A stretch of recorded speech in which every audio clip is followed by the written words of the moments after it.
And welcome back, everyone, to Week 4 of Emerald Draft League. My name is the Epileptic Unicorn. Joining me, like always, is Kamuchi and Mr. Void Bullet Angel. How are you guys doing today?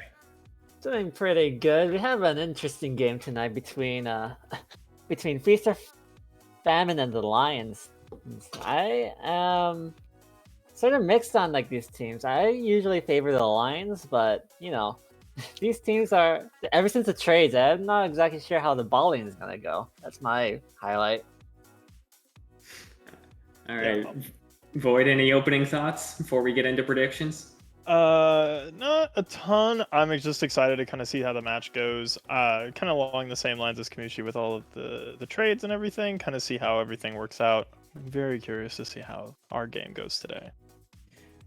All right. Well, with that, let's go ahead and jump straight into predictions. The Feast or Famine is currently sitting alone in 7th place with only 1 win on the board, while Lions sit in 3rd place with 2-1 record because they have that extra point value over the other teams that are at 2-1. So a little bit of both teams trying to differentiate themselves from the 3 teams that are directly below them. So Void, let's start with you. What do you think? How do you think this matchup plays out? I have the Lions winning this one. I have them winning 2-1 because game 3s are bangers. So obviously I always want a game 3.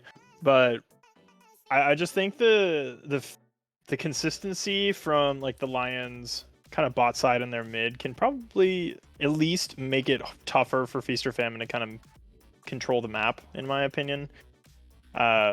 I think Whiskey Lion's pretty underrated. And I think Phoenix is all right, but I think Whiskey Lion has the edge in this matchup. All right. What about you, Kamuchi?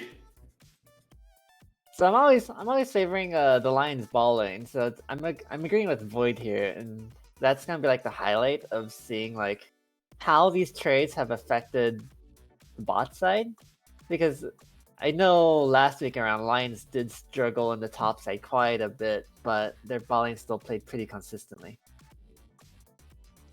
And I have Lions winning at 2-1 as well, because also banger game 3. Well, I said last week that I would pick 2-1 until we count a game 3, and since we've now had a game 3 while I was on cast, I can no longer be biased. And I have to do my prediction as the Lions are going to win 2-0, and there won't be a blind pick game. I just feel, looking at the rosters, that the Lions are... There's no position where you would really say that the Feast or Famine has a big advantage over. They're pretty evenly matched. Maybe you could say top lane goes into Feast or Famine's favored. Then everywhere else is kind of debatable. And I just think the Lions have shown better coordination together overall. So that's what I'm thinking is going to pull them together here to take the win. As think we are still waiting for the teams to kind of get ready for picks and bans here. So I'm going to give you guys, we're going to play a little game. And it's going to be, who out of the 10 players in this lobby do you think has the highest DPM so far in the first 3 weeks? Enders. Jojo? And you would both be wrong. It's actually Bongo. Strongo? Oh, right. I forgot about the trick. Oh. And with that, we're getting straight into picks and bans as we get Zeri and Caitlyn taken away right away, already going after that bot lane, which I think is probably both teams' strongest member. Yeah, not a big surprise, especially with the Caitlyn buff, with the IE being critical strikes increasing at second item. So Caitlyn spikes insanely hard at 2 items now. She goes Gale into Infinity Edge. Huge power spike. She's probably moving up in the tier list, I think, from A to S, in my opinion. Now that we're kind of seeing that Caitlyn's being a lot more high priority. So big, not super surprising ban, but just something to keep an eye on. They're also getting rid of these high late game control mages in the mid. I've seen a lot of Victor, a lot of Cassiopeia in this league, but I'm not sure if any of these 2 players actually play it. A Samira ban? Let's see, it's more AD carries, like you said, getting targeted out. I personally think it's bot lane meta. Other people might disagree. Because there's a whole bunch of high focus, there's a whole bunch of really strong picks in general that's really oppressive. So it makes sense for all these bot lane bans to come out as they are respecting the Lizzo Akali. The Lizzo Akali ban. I was about to say they have. That's a big respect angle on that. The only ban. person who never bans that, I think, is probably going to be the Phoenix, because Sonic is Lizzo's kryptonite. So the only team that will probably never ban it, but we're gonna have to get a pick here. I'm curious what they go first pick. Udyr, okay. Still super strong in this patch. Isn't Maokai still technically the highest win rate in the jungle? 55%? Maokai is still very strong. He did get some slight nerfs to him, along with some nerfs to Demonic, but that wasn't this patch. That was last patch. I don't think he got changed anything on this patch, so. Nope, he's still sitting at a 53% win rate. Yeah. I think him and Zach are the 2 best junglers currently on this patch. They're the 2 that are just tearing it up in the jungle. Zach did get some AP scaling nerfs this patch, but as far as the your tank build that we've also been seeing, that was not affected on this patch. Yeah, Radiant Virtue had, I wouldn't call it a nerf. It's like a. I think Radiant Virtue is actually a buff for champions like Zach, but it's a nerf for champions like Karma, who are just trying to proc it on cooldown. Mm-hmm. Yeah, it's definitely Radiant Virtue is more targeted on the support end, as we see a Nautilus coming in for all trail. Nautilus and Zach. And that was one of those things that was very targeted on this patch, was buffing of a lot of these melee engaged supports. So we'll have to see if Feast decide they're going to answer that with another one, and we get more of a brawling bot lane as opposed to previous weeks when it was more likely to have double enchanters. They're going to go with the Renata instead. So a little bit of peel and some survivability for the AD carry, or whoever gets jumped on to hopefully avoid getting just one shot. Curious what Bongo's going to lean to with this, because not a ton of safety. He doesn't really want any type of immobility because of the not ult and Zach flying in. If he's immobile, it's going to be a really tough game for him to play. Solid pick. Probably what I would have leaned to as well. Sivir is really good just to at least mitigate the incoming Zach knockup or the Nautilus ult itself. Yeah, Sivir is a generally safe pick into the Nautilus. It gets really hard to actually get onto people, but the Renata is really vulnerable. If she gets landed by a hook, then it's just an instant burst from the Kai'Sa Nautilus. Yeah, Neos can die a lot in this lane, especially now that they have Kai'Sa. The Kai'Sa passive stacking instantly for the Nautilus is going to be really terrifying for Neos. If he gets caught out of position, he's going to die a lot this game.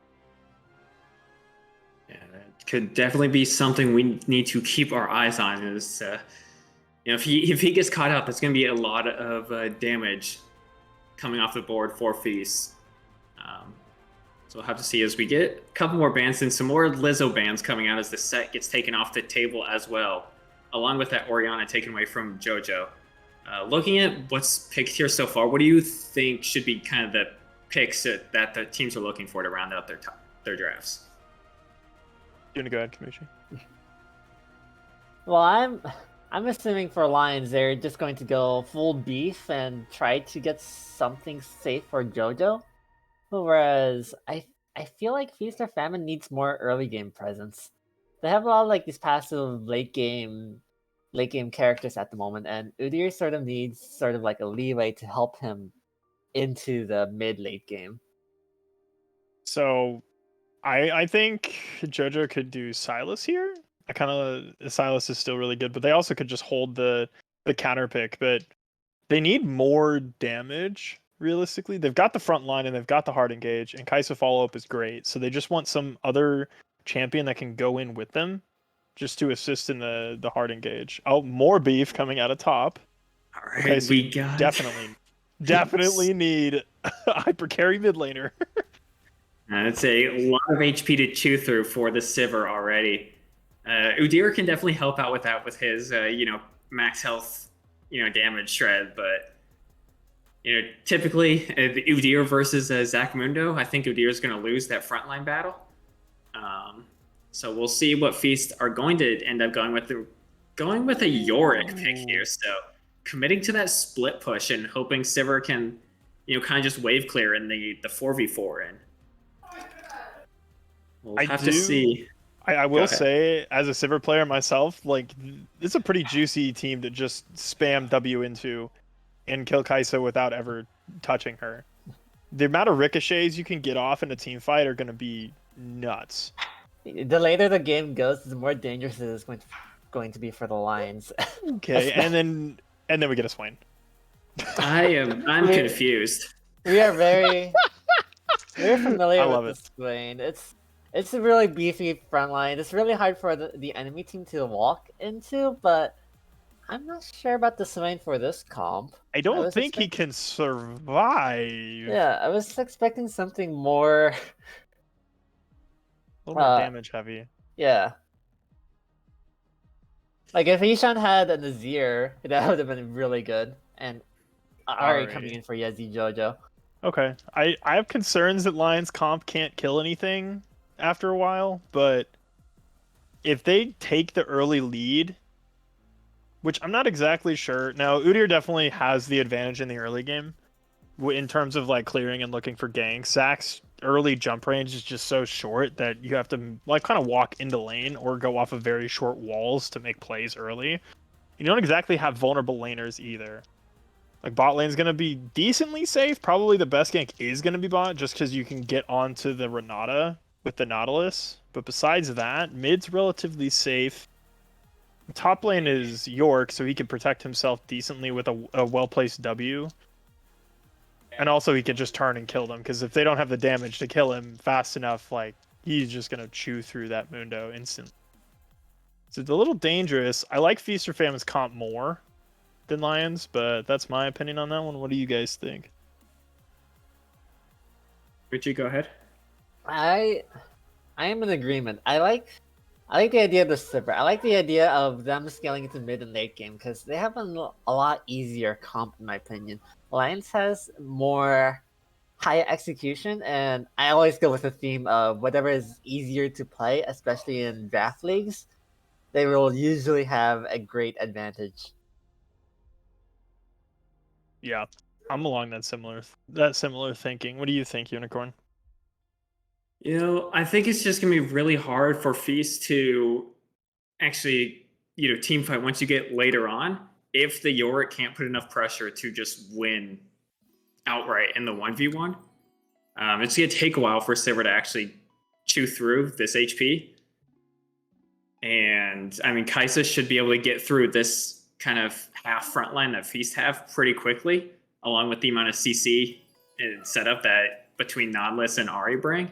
So I think it's gonna be really hard for Feast to actually take care of these like late game team fights if they get there with a pretty even game state. Yeah. The only thing that is like a side note to that is that because Kai'Sa is so short range, to even hit Swain, she's standing in his ult. And if she's standing close enough to get by Swain ult, she's gonna be getting hit by ricochets. There's a lot of zone control on this team, and Kai'Sa does not like zone control and AoE damage. It's a lot harder for her to maneuver in fights, and if she dives in, she can get kind of blown up and locked up if she's within any of this AoE damage that could just kind of fly at her. So it'll be interesting to see how Enders kind of plays this matchup. If he gets a huge lead, it's going to be a snowball. But if they're even or slightly behind, this might be a really tough game for the Lions because they just don't have the damage. The Ari doesn't do enough, and like Kamuchi said, the execution falls onto the Ari to get a pick in these later game fights, or she's just not going to do anything. So I'm curious to see how they play it out. I still think I favor the Feast or Famine draft a little bit more, just because like we said again, it's a little bit easier to execute. Other than just meatballs flying at each other. Kamuchi, any final thoughts? Yeah. If anything, it's gonna be up to the Lions to try to find these picks with the Ari charm or the Nautilus hook. Because if they're able to just instant burst this swing before he's actually able to get his ult off, then I feel like they have a lot better chance. Especially considering how much burst damage they're able to do with the Kaisa being involved in that. All right. And with that, I think we're going to head to a quick break while we wait for spectator delay to catch up, and we'll see you on the other side for the first game of Feast and Famine versus Lions.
Welcome back, everyone, for our first game of the night between Feast or Famines versus the Lions as we kick off in this, hopefully, good series we have. As both teams just lining up here. Don't see anything too crazy here in the runes or summoner spell choices here. As we actually get a little fight here, top lane level 1, as the Feast or Famine is looking for an invade. Yeah, it's a really early fight. I don't think they have a good advantage since Arya is walking up here. It's an even trade in the top side. Mixall did use his potion. Oh, huge victory, unironically. That's gonna set him back slightly in the laning as this York did go for the corrupting potion. As we get a little bit of engage here in the bot lane, is nothing crazy should happen here, but Neos gets chunked out really low. Already has to use both of his potions as well. And a good trade by the Lions as Enders took, the brunt of that in exchange. But another hook lands, but not able to follow up, and Ultra actually is going to take the unfortunate end of that trade. And now bot lane HP is kind of even up here. Yeah, one thing that I do see from Nautilus is sometimes they would go the Glacial Augment just to reduce the damage that the enemy AD carry can do. A small hook comes in. Nothing happens. And I personally prefer the Glacial Augment as level 2 starts and they're having a brawl. The heal already comes out. Now Neos is in a lot of trouble. The extra heal comes out as well to try and help him out, but it's not going to be enough. And that is going to be first blood over to Enders and just straight up a 2v2. That was just disrespectful positioning on Neos. He thought that they would have a bit of an advantage, but having to blow the heal, Outro was able to ignite before the heal went off. So that's already a deduction. And Zach's coming in for a gank, and Lizzo actually flashed in place as the CC landed, so unable to get any distance there. And he's going to go down as well. And Lions are off to a great start so far here, only 3 minutes in, already 1,000 gold lead. Yeah, already really good execution thus far. They're able to find these pegs, they're able to find the CC chain, and Lizzo having to blow both summoners, and it's started looking a bit grim, especially with we warned the bot lane that the Nautilus into the Renata. It's just a lot of burst, especially with the melee supports getting a stat buff. Do you think that we're gonna see any action in mid lane as we see a lurking Udyr? Yeah, I don't think we'll see. I think the only action we're gonna see is maybe Zach trying to find an angle onto Swain, but I don't think it's gonna be too much going on there. As both junglers here are now playing in the bot side around the Scuttle Crab. As we'll have to see as Udyr is going to chase Zach away, but now gonna go back into the jungle. And it looks like we're gonna have a little contest over blue buff, as Feast or Famine do have the push in bot side. Yeah, it's just trying to gain vision, but this Udyr is wasting a lot of time. He doesn't really have any jungle camps, but doesn't get the bot scuttle. The top scuttle is still up, and his tempo is sort of a bit down at the moment. I understand that Udyr's jungle clear is extremely fast, but there's a lot more that he could be doing with his time other than standing on enemy vision while knowing.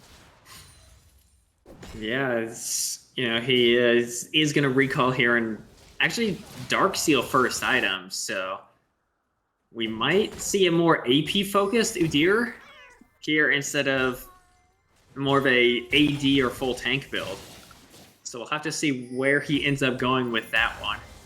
Do you think we're gonna see the demonic embrace of Udyr?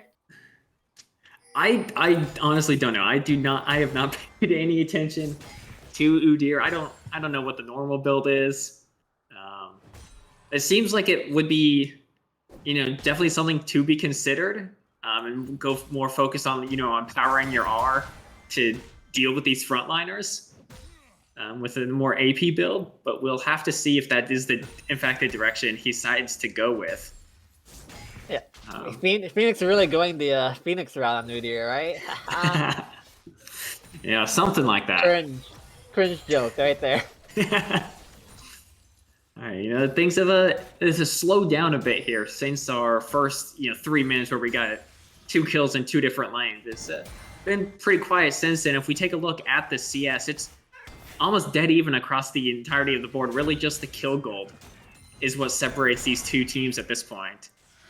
Yeah, and we'll have to see if either of these junglers can try and make something happen, or we get another 2v2 kill in this bot lane. It's a little bit of fighting for positioning, but not much is going to come out of it. But see, now Zach is coming back on the map with his tier 2 boots. We'll see if he can find another angle, especially looking at Lizzo here with still no flash up on the top side.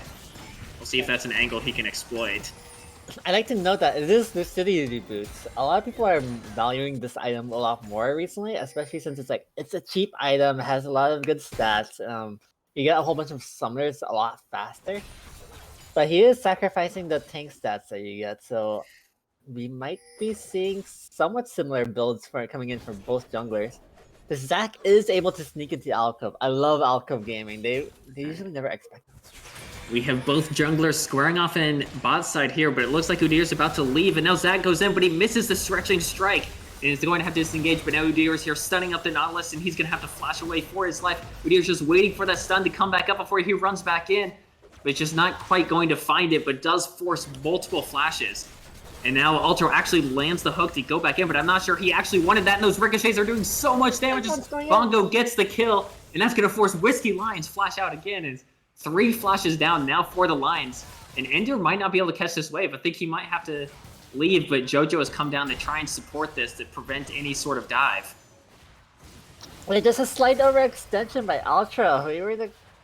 He didn't really need to hook there. I think he was trying to see if he could burst, but at the same time, the Zac wasn't ready to re-engage. This Kaisa was already under fire, and it just provides Spears of Famine availability over this first dragon. Oh, Whiskey is going straight in. He still has his passive, so he's trying to utilize that, but now JoJo has to run out of the fight. Ender is trying to make it back in with no HP, but he's not able to get in there as the swing zones him out. But now Bongo might be in a bit of trouble here. He has to flash away from the Arya as she dashes in.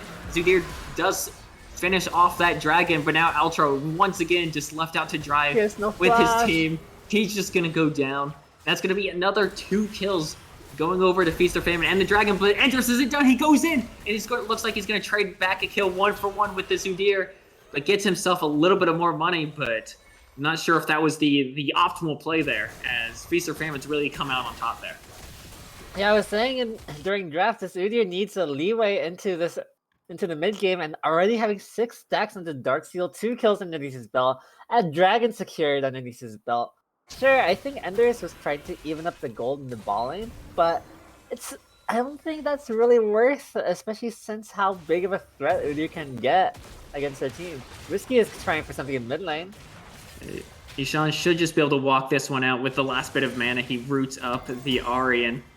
Looks to be taking it back and maybe just TP back into lane here, but we can see Whiskey Lion already being super active on the map here.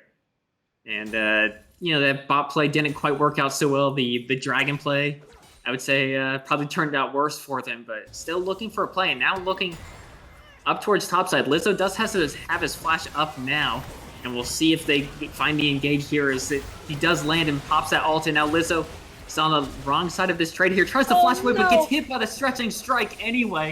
And he's going to go down once again while investing that flash. Yeah, wasn't able to flash fast enough to avoid the stretching strike, and it's just another wasted flash in this end. Both flashes were used to not really escape. Yeah, a bit of an unfortunate moment here by Lizzo. That's going to give Lions access to this Herald as well as Udyr is also bot side, so going to be a late trade here for that dragon that was got earlier. They'll even up those neutral objectives. And we'll see Bongo might be in a bit of trouble here just walking straight in. The hook does land as the spell shield is a little bit too late, but that hostile takeover is just too much. And now Bongo's just going to run down Ultra as he tries to take the blast cone to get out, but it's not going to be enough. And that's going to be another kill going over to Bongo as Neo secured the first one. And this bot lane is starting to look real rough here now. Yeah, they tried to go into the Sivir, but left the Renata wide open.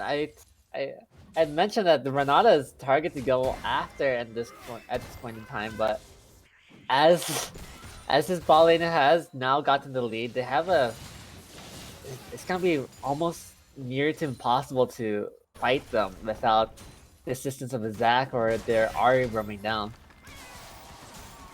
Yeah, a bit overconfident there by the Lions, thinking that they saw the hook angle and Livongo wasn't fast enough to spell shield it, but turns out that he didn't actually want to, as they just walked straight into that hostile takeover and nothing we could do. But now Swain is getting jumped on. Both ults are popped from the mid laners, but it's not going to be enough as he doesn't have the tank stats to sustain that, as Jojo secures that kill with a good CC layering on the charm. Yeah, Well, Phoenix is just running straight at him with the ghost popped. He does get charmed, but now he's just running straight at Jojo. He has enough damage, and it looks like he will. Oh my god, dude, he's gonna secure that kill. What is that? I didn't know Dr. Mundo was on the enemy team as Udyr goes where he pleases. Jesus. Apparently you just pop ghost and run at him, and that's the play. Just to walk straight through the charm. We're seeing good components coming in for the Demonic Embrace, as I was talking about. I guess we'll see if Zac goes a similar position, as that will be a lot of their damage. Up and Zac's going in again. That ult goes straight onto Neos, but the Zac misses the stretching strike, and now he flashes forward, but has nothing left. The targets are really split here, but they might have gotten the CC to lock down Livongo. But no, he's kiting it out, but finally the Kai'Sa brings the damage out to take him down. A bit unfortunate there by Whiskey, as Ultra almost goes down there to Neos, and now they gotta be careful here as the Udyr is walking up. The whole time we did see that Herald was crashed in the top lane to get some more gold over into the hands of this Mundo. As Enders is not done yet, he's gonna go straight in onto Neos. He flashes forward and he does get the kill, but he's going to trade his life back onto Phoenix. Oh, this Phoenix is so should now just be able to take out Ultra, look away. He's gonna kill the Zac as well, and that's a double kill over to this Udyr, who now has 5 kills on the board, and it's gonna be real hard to deal with him. I still don't like giving all these kills to the Udyr, because I'm telling you, this Udyr is just gonna be unkillable in the late game. He's already unkillable now. It's just a lot of early lead. We'll see how well Phoenix is able to push his amazingly huge lead. He has most gold in the game, has 1.3k over his enemy jungler at the moment. And it looks like Whiskey is going towards that Radiant Virtue build. Definitely something I would expect from this Zac, especially at this point when you don't start off the game too well and the Udyr gets a huge start. It'd be very, very risky to try and pivot into an AP build at this point. So looks like it's going to go to the Radiant Virtue, but Feast or Famine are going to end up getting that second dragon as well here. So already stacking it up pretty quickly, looking at it like a 23-minute soul if they can keep up this pace. So we'll have to see. It's only the top lane that's kind of been the point of weakness for their team. Everywhere else is, at least even if not pretty far ahead, as now they're looking for another engaged bot lane, but Udyr is already here to match it out. Ultra has to flash for his life. As the hostile takeover is going to come on, it's going to clip onto Enders. That gives him enough time. And now he's going to go down as well. Zac's going to try and come in to save this, but he might just die for it instead as he gets pulled back from that handshake. He's able to barely live, and now Ahri looks to be roaming down here as well, but Swain has matched, and I think this Ahri just needs to use that ult and run away. It's like that's exactly what he's trying to do, as a Feast or Famine take 1 kill and a couple more summoners. The hostile takeover landed on both ball laners of Lions, and that really just ended Ultra's life. Not able to sidestep that, considering how far away it was. Surprisingly enough. A bit. We'll call it unlucky. Okay, unlucky. Yeah, and if we take a look at these, AD carry items, they don't seem to have too big of a discrepancy, because luckily Enders also has gotten the 4 kills, but it's just going to be hard for him to actually continue team fighting here going into this mid game with how fed this Udyr is. Already has that 10 stacks on the Dark Seal with his completed, Demonic Embrace. He's probably sitting on a lot of gold here when he eventually decides to go back. And with, Dragon coming up here in about a minute, Lions might just have to give this one up as well, because I don't know if they're really in a position where they can take that fight in a 4v4. Yeah, you're saying about the items, but if you're ever in a Kaisa versus Sivir matchup, you always want to try to be getting at least an early lead against the Sivir. Because if you're even, you're already in the... If you're even, you're behind, if that makes sense. Yeah, we get a little bit of a skirmish up here in top lane as Mixel just decided he wanted to tank Maiden's damage to, finally get that one out of there. But it's getting chunked pretty low, and we can see what this Udyr, or not the Udyr, the Yorick can do in kind of this isolated 1v1. Even though he is down those 2 kills, getting a little priority. And it's kind of on Zach or someone else on the lines to kind of help him out here. But Lizzo being a little greedy here, just ignoring the Mundo. And now he's going to go down for it, even after flashing. And that was just way too greedy by Lizzo, trying to walk past the Mundo to hit the turret. You don't simply walk past the Mundo. He still has his damage. He still has that first item. Heartsteel. Heartsteel. Thank you. I almost said Steelheart. I'm like, that's not right. I always get those 2 words confused, man. Yeah, it's Lizzo has had another rough moment to add to the collection so far. But we'll see if he can bounce back, moving more in towards this mid game. We saw that he was doing pretty well in kind of those 1v1 harassing, but when you just start walking into turret, it's probably not going to go well for you. As Phoenix still hasn't found the time to back, and with Dragon up in less than a minute now, he's got to find that back sooner. They might be a little late setting up, and he is going to take that. They do have the Herald as well to use as a pressure point. Just drop that mid when Dragon spawns and look to put pressure into the mid lane before rotating over to Dragon. Because you see the Lions have a lot of vision set up already in that area to try and set up for some sort of fight. I do find Phoenix's early Oblivion Orb interesting. It's probably for the Mundo and Zac. They have I think at this point it's pretty good itemization, as he's looking to get into these team fights and just try to deny the Lions any entryway of actually surviving into these fights. Yeah, as both teams are looking to set up. JoJo actually has to use that ult early just to escape. And now Phoenix is just looking to assert his dominance, forcing everyone out of the fight. Takes a fair bit of damage there, but the Zac is actually coming in looking for that engage. He pops the ult and starts getting that disruption going as Phoenix actually gets charmed up and gets taken down. A hostile takeover only hits the front line, and that's not going to be enough. Yorick finally TPs into the fight of this way. He's trying to hold the front line, and he's just barely going to be able to survive, but no, he could not get that reset in time from that Renata, and now the Mundo is just in the middle of the fight running amok, but he's now isolated from his team as his team decides they cannot continue onto this fight. And it's going to be a 3-for-3 overall, but the AD carry is going to stay alive for Feast or Famine, and that should secure them this Dragon. Yeah, what a really disruptive fight. Whiskey coming in, but the flank really caught Feast or Famine off guard, and like I said, it's up to the Ahri and Nautilus to have the charm into a CC combo for it. Just blows up Phoenix right away, especially since he doesn't have his mythic item built yet. Yeah, and you can see how well Swain was doing just to be a disruption and a frontline here to stall for his team. Even though, it's just a, Swain with Merc Treads and Meandries. He was able to live for so long and got a good damage off. And just bought, Sivir was basically just free hitting onto the Zac with no one else being able to get close to him. So it's definitely the structure they are looking for. But now Zac might be looking for something, but decides against it. As this Rift Herald is finally going to be taken down, and we'll have to see if Ender can actually find a better angle going into the fight, because between him and Mundo, that's all of their team's gold. And if he can't find an opening to actually get into the fight, it's going to be real hard for him to win this. Yeah, it's also really hard for the Mundo, considering he has the Heartsteel built. Well, Feast or Famine already has max health damage.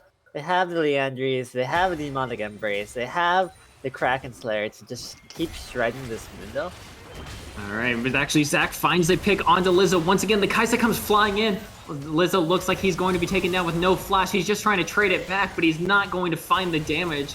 But they're just looking to trade this straight for a Baron here. They know everyone has committed in that bot side. It's really just Ahri up here now as Nautilus is slowly moving over. But this Baron should just be dead here as this Mundo is shredding it so fast. And it's going to be secure, but no smite. It went down to a stealable range, but me and Feast of Famine were able to secure that one. So Baron traded over for 1 kill and the top lane. Yeah, 3-shot bot is 20 minutes into the game, and no vision control means that Lizzo just had enough time for his team.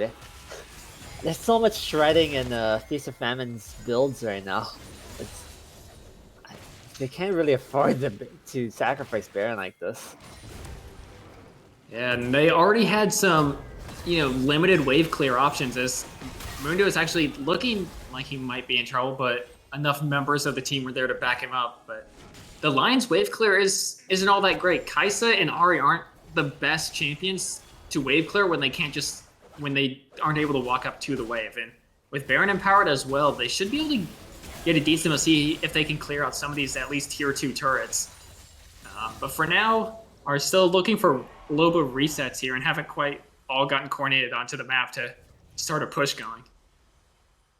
Yeah, Feast of Famine wasted a lot of this Baron, to be honest. They all had separate back timers. The top lane is pushing, but none of the other lanes are actually pushed at around the same time. So it's actually a really easy wave clear for this Ahri and this top side. And it's really hard for them to actually set anything up if they're all just backing up. And they're actually looking to go in on Ishan as the charm does land into the Zac CC, and now he looks like he's going to be going down as Whiskey Lion will secure another kill. That's 2 ults used, and so far nothing's gained from Feast or Famine on the opposite sides of the map as Sever and Renata are finally pushing into that mid lane. We'll see if they can get something out of this as Lizzo is running for his life. But now Zac is looking for the engage as he's coming in, but it looks like it's hoping just to scare them off.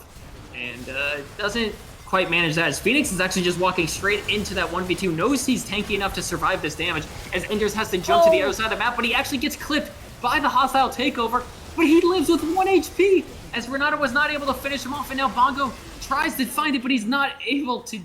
They aren't able to find the damage, and I'm not sure what killed Enders there. What was that? It must was have it been just like the Udyr arm that was just flying? No, he made like step too far forward. Bongo. They died to Bongo in the end there, as you cannot be in this position as Lions. You cannot absolutely just walk into your own jungle with the entire enemy team with no escape route. This is such a huge just pinch here. And, it went off the minion! Ricochet! It was a ricochet that clipped him off the minions. Unfortunate there for Enders. After living on 1 HP, ends up going down, and now Sivir is absolutely massive. 7-2-6, has that Infinity Edge completed, almost has the LDR completed as well at 24 minutes. Wade was saying a lot of free damage onto the Kaisa by just ricochets and a free kill at the end there. Yeah, and now Lions kind of have to fight for the game here with this soul coming up. This is Hextech Dragon, and this is a very powerful soul. So looking to maybe get a pick here on the Neos before this fight starts out, but not able to find the CC and just a little bit of chunk.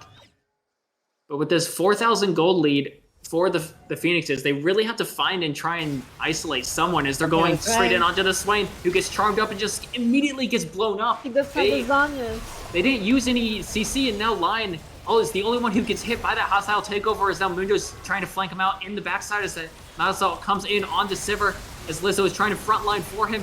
Charm lands onto Renata, and Renata barely lives, but he's going to go down to the execute from the Enders, and now they're going to clean up, and that's going to be a clean ace going over the Lions as they just out-team fought them. We're starting off with that pick onto Swain.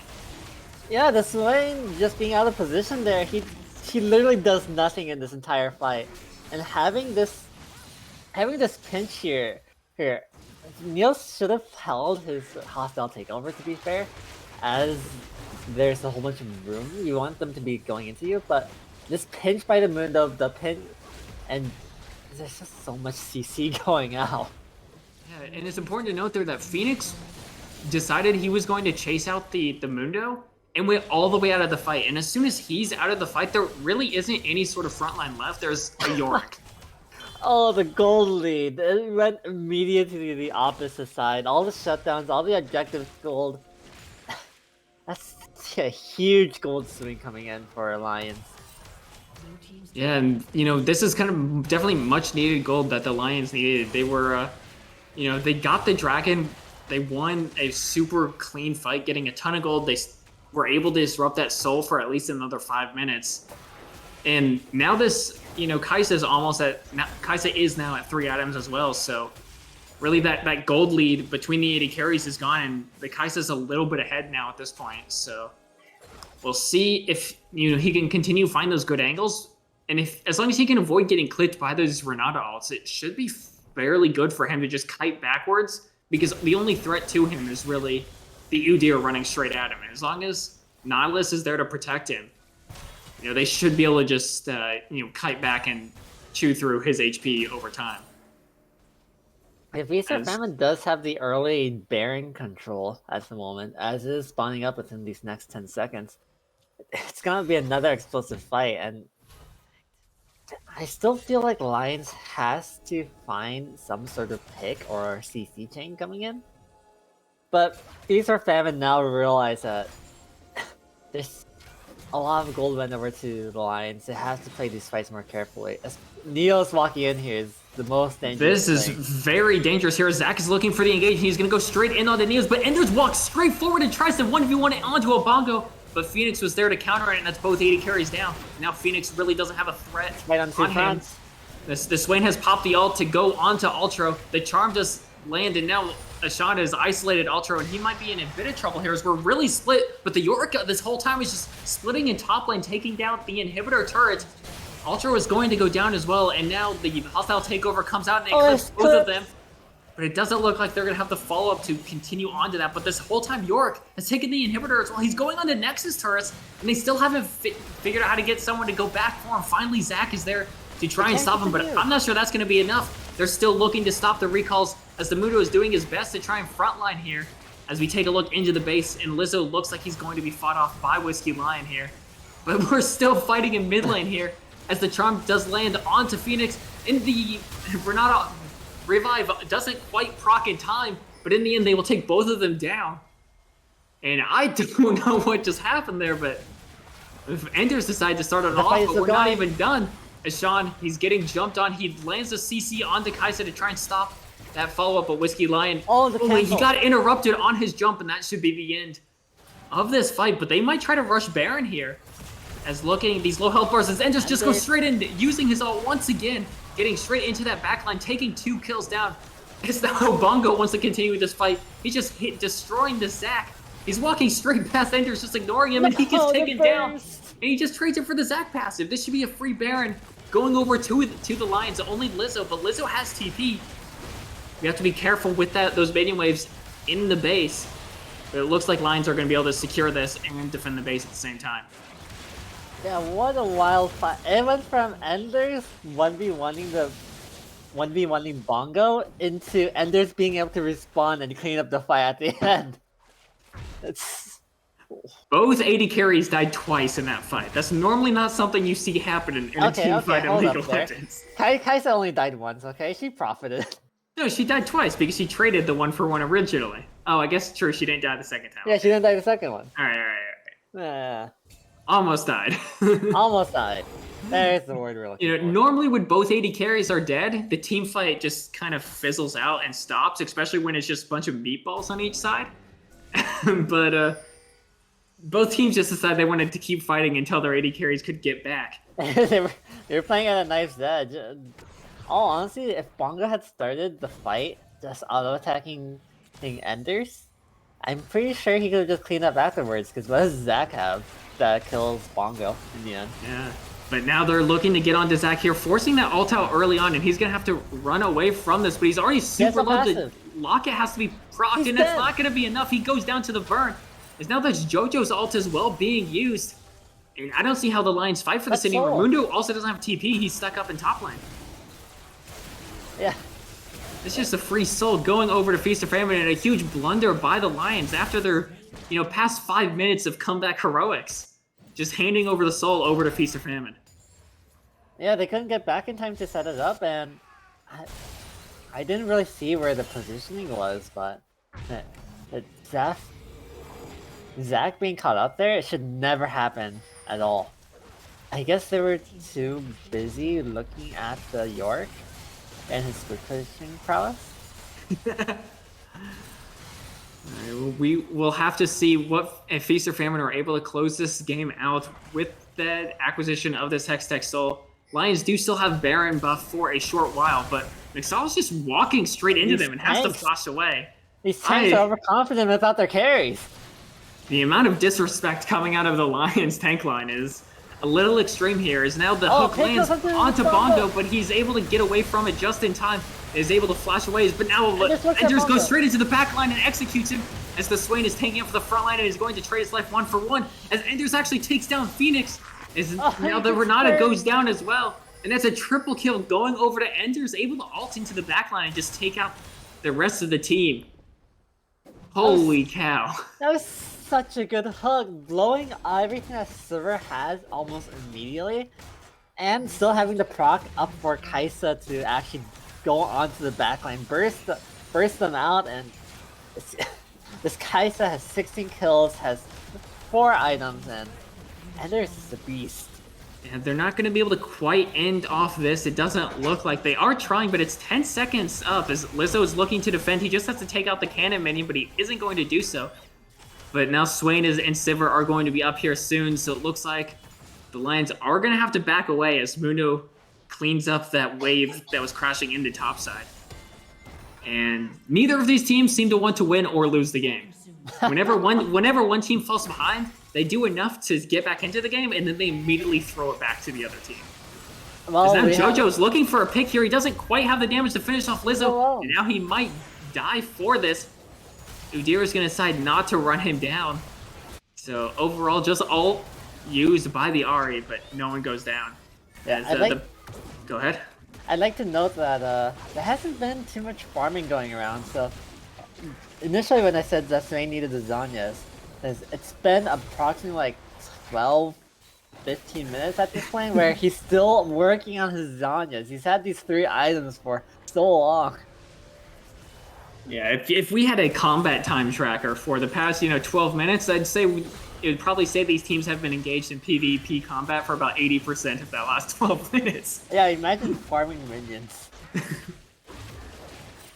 All right, well, looks like, based off how this game is going, we might, get this climactic fight here at this Baron in 1.5 minutes, or Elder in 3 minutes. Is looking to collapse onto Lizzo, but he's going to smartly back off in time. And they're not going to be able to find it, but they're still looking.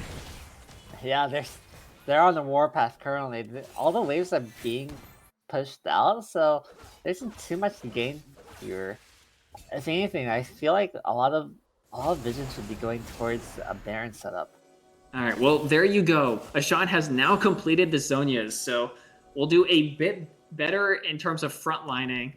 Yeah, but now the Silver is his full item behind. Enders is completely full build here.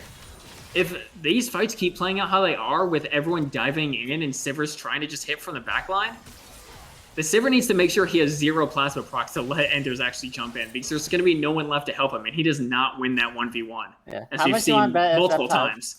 If that Void Seeker hit, Enders would have just gone in and bursted it immediately. He just rip himself in there, trade 80 carries, and then they're going to flip Baron 20 seconds. Yeah, exactly. All right, we'll have to see as the charm actually lands, and Phoenix gets completely blown up with that CC chain. And now with Baron spawning in 20 seconds, we'll see if Lions just decide to make a beeline straight over there, and that looks like what they are trying to do. They only committed the Ahri ult for that, so they still have plenty of CC left. As Ashan is a little caught out here, it has to flash the charm.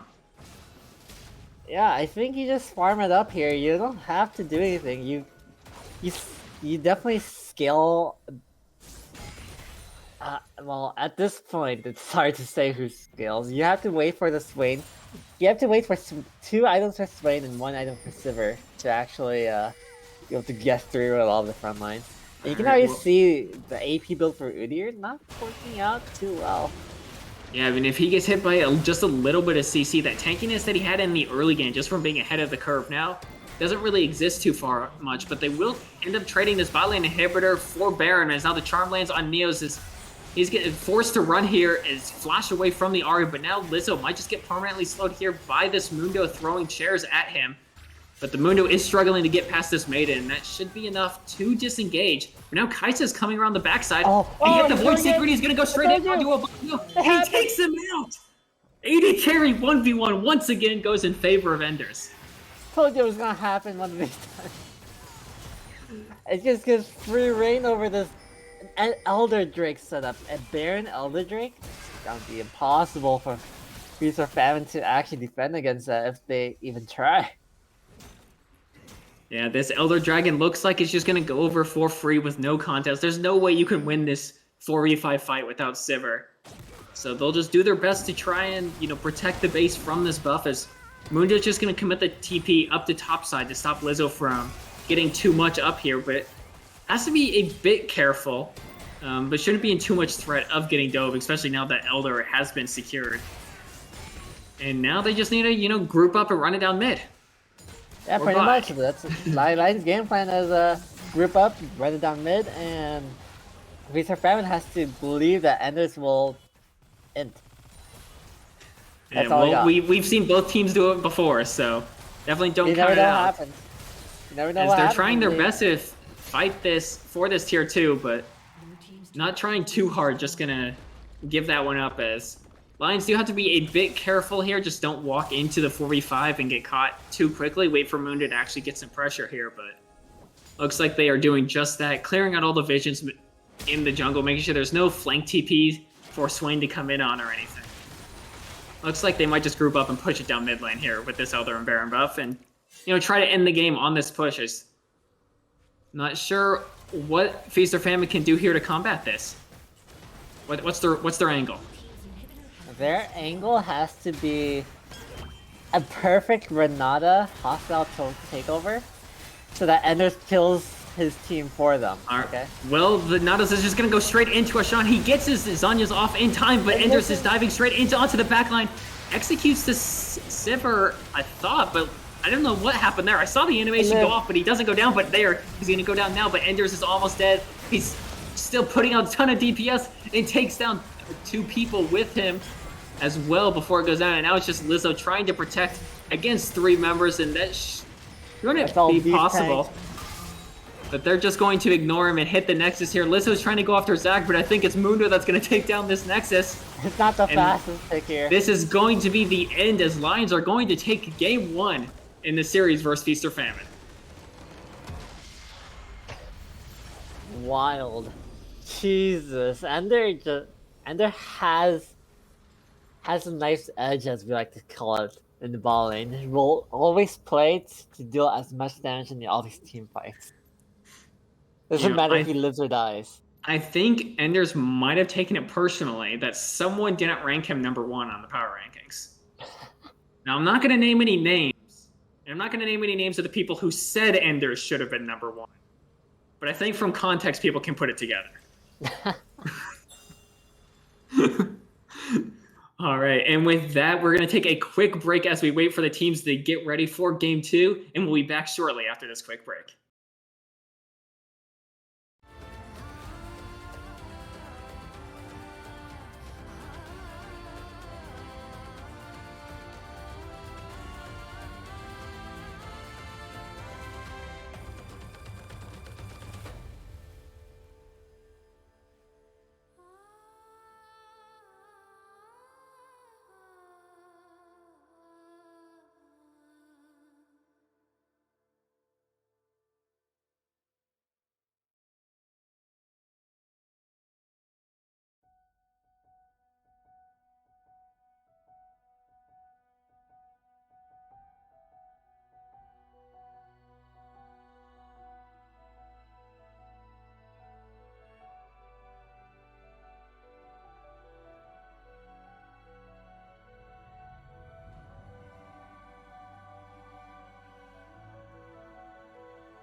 All right, and we are back for picks and bans for Game 2 between Lions or Feast of Famine. Void Bullet Angel is back joining us once again as we get that Zeri taken away in that first ban, but this time Lions decide to ban Akali first instead of last. Void, after watching last game, what adjustments do you think need to happen in the draft between these two teams? I honestly don't even think the draft was the problem. This execution was really piss poor there towards the end of the game. Yeah. When they just started making hasty decisions after they got the dragon. They had soul, and then they just decided to walk up into a team that can hard engage onto you with no vision anywhere. They were just asking to lose. Every fight started off with a pick, but Lions did not ban any AD carry this time around. Alright, so it looks like our spec link may have is bugged out. a little bit delayed here, but there we go. If we jump into it, it's a first pick coming in from Caitlyn. Wow, yeah, there we go. There's a reason why Caitlyn was banned for Lions this time around. They wanted the Caitlyn. And all honesty, I've seen Caitlyn in Lux, but I feel like a whole bunch of other melee AD carries have been opened up. Especially with how well played Altro played it in balling. As the Lux is now picked away from Feast or Famine. Going on. Interesting. Yeah. Taking it away is a good option, but you still have Morgana as a secondary pick. Yeah. I mean, Morgana's not really been that great of a support for a while now. We'll have to see. Synergizes really well. Yeah, it has the same synergy, but you definitely are not going to get the push over a Lux with going for Morgana. So end up going with the Karma to, at least keep the push, as that's kind of the primary thing Caitlyn wants to do. Mm-hmm. But I am surprised, honestly, that Caitlyn went through, especially for giving it over to Enders, because their last game they played last week, it was like 12 minutes in, Ender had like a 60 CS lead and taken the bot lane tower completely isolated in a 2v2. You can't blame jungle. You can't say that they were being camped. He absolutely destroyed that lane. And he just, getting Caitlyn again here. We'll have to see if he can do the same thing to Bongo, who, a lot of people argue, in the conversation for best AD carry as as Enders. As we get a Kane locked in here for Phoenix. I am on the hype train of the Jarvan. I am on the hype train of the Jarvan. One of my favorite junglers, if not my favorite jungler behind Belbeth. His buffs on this patch were so nice. I was just talking about this on the break, how I think he's up there now in like the high A tier, if not low S tier, with the amount of value that he gets from his shield now with that AD. The bruiser build that he can build, the amount of armor that he can shred now, and the damage that he can do with the survivability is so much higher now. It was like a 10 or 15% buff to survivability in terms of shielding, so it's really, really nice value. I've watched a lot of King Nidhogg recently. Big shoutouts, and his shield bash and he did shield bash with Jarvan W Max with what was the other thing? He had Gargoyle Stoneplate as well, along with a locket. It's so dumb. That is that's interesting. We'll put it. He survives for so long through just shields, and all honesty, with how shield heavy lines are, I can think of a few good builds to specifically one item that can entirely counter it. All right, and Tom Kench gets banned away. Guessing that was a top ban. Getting the Mordekaiser picked for Lizzo here. Yeah. Do you think we'll see a lot more respect coming in from Lizzo? There is a lot of focus on the top side, which made the Mundo a really big threat. It could be a possibility, but the Mordekaiser ineptly is like a lane bully unless McSall has some type of ranged counterpick that he can play to kind of play away from the Mordekaiser. Okay. I'll play into the Mordekaiser. Or they're just gonna fight. Well, Yeah, this that's what we matchup- like to see. We The don't two need Titans at top lane. smart analytical gameplay. We want two people to look at each other and say 1v1 me, bro. Yeah, and I mean, if I'm not mistaken, which I could be because I'm not a top laner, this is more of a skill matchup than anything. I think it can lead Mordekaiser because of the ult. Or who's Unicorn's favorite champion recently is Syndra. Okay, but hear me out here. I know there's a lot of AP already on Feast, but this is an Annie angle, okay? Not again. It's classically It's good into only- Syndra, and it's way too strong right now. I don't know why it's not picked. It hasn't been picked or banned in game 1. Doesn't look like it's been picked in game 2, and I'm disappointed. I feel like no one has. I don't think anyone has played a patch 13.3 is still relatively new, but considering everything I've seen thus far, Annie is. I'm sure we'll look at match reports and someone will play it. Someone will have played it this week, and I'll be happy. But slightly disappointed we didn't get it here in this last pick angle. Thought it was a perfect Annie angle, but they are going to go for the Aurelia instead, and still flexing those two solo lanes where they could go. Which matchups do you think they're going to go with here, going into top lane? The Mordekaiser or the Aurelia? I think Mordekaiser is going to be your best bet. Aurelia into Aatrox is, I think it's a really nice matchup for Aurelia, but Mordekaiser into Sentret, I don't think he really can do much in that lane. Yeah, Irelia has considering the more range. options. Irelia has more options against the Syndra, so I feel like the Irelia will be going in the mid lane. Also, you're just asking to die a ton if you have Syndra and Jarvan. Just free setup for a stun into a knockup. Mordekaiser has to stand close to the wave. That would just...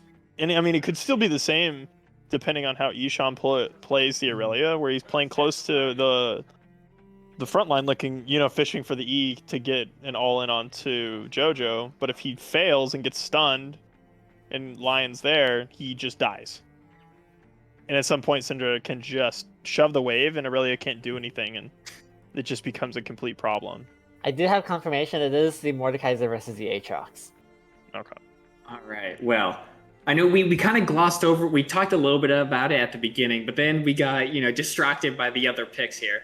But since both of you guys are AD carry and support players, walk me through this bot lane matchup and what both sides need to do in order to come out on top. Honestly, it's honestly gonna be up to Feast or Famine to actually be able to do stuff in bot lane. Lions have the advantage here. They have a lot of range, they have a lot of poke, and it's again a lot less execution to actually win this lane. The Karma Shields makes the Lux E less of a problem, whereas most lanes like Lux can just bully you with ease from just super long range. With the shields from Karma, completely negates most of the damage that comes out of it, especially in the first early levels where a lot of the Caitlyn pushing and a lot of her power comes from, where she could just siege on your early towers and get that early CS lead by shoving you under. They don't exactly have the greatest mobility in bot lane either, so Karma's going to get some free Qs. Jarvan can look for ganks with double immobile bot, and if Neos is missing these Qs, they're going to struggle in this lane against this in the early 1 through 6. Now at 6, that completely flips. Unless Ender should be taking Cleanse in this matchup. I don't know if we can confirm that or not, but he should be taking Cleanse in this matchup to avoid getting one shot most of the time. I did not have sights on his summer spells, unfortunately. Well, we'll see, but if Bongo goes the AP build, I have personally experienced the AP Varus on-hit build now, and it hurts. It and hurts it does a lot. so much damage early in the game, so it's terrifyingly strong compared to what it was, and I'm not really sure when it just decided to be strong, but it was really, really powerful when I was playing against it, and we'll see if he decides to go that build or the poke build or just the normal on-hit Rageblade Bork build. He's got a lot of options in this game. All right.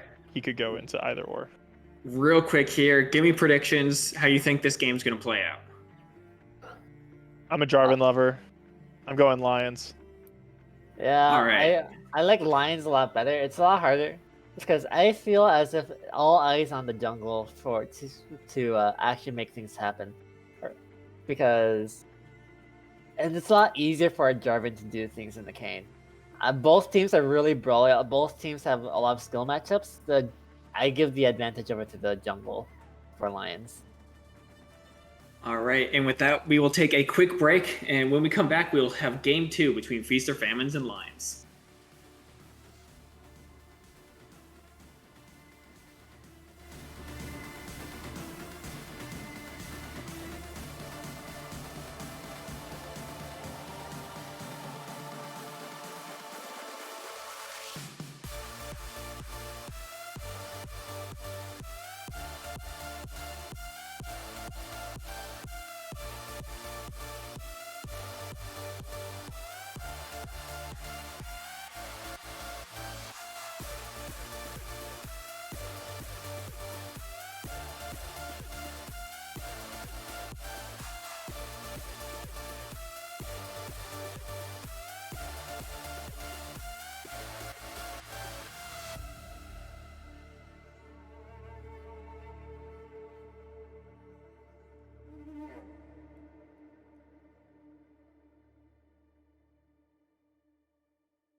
All right, and we are back for Game 2 between Lions and Feast of Famines. Lions took Game 1 and are looking to close it out in a 2-0 fashion to make my prediction correct.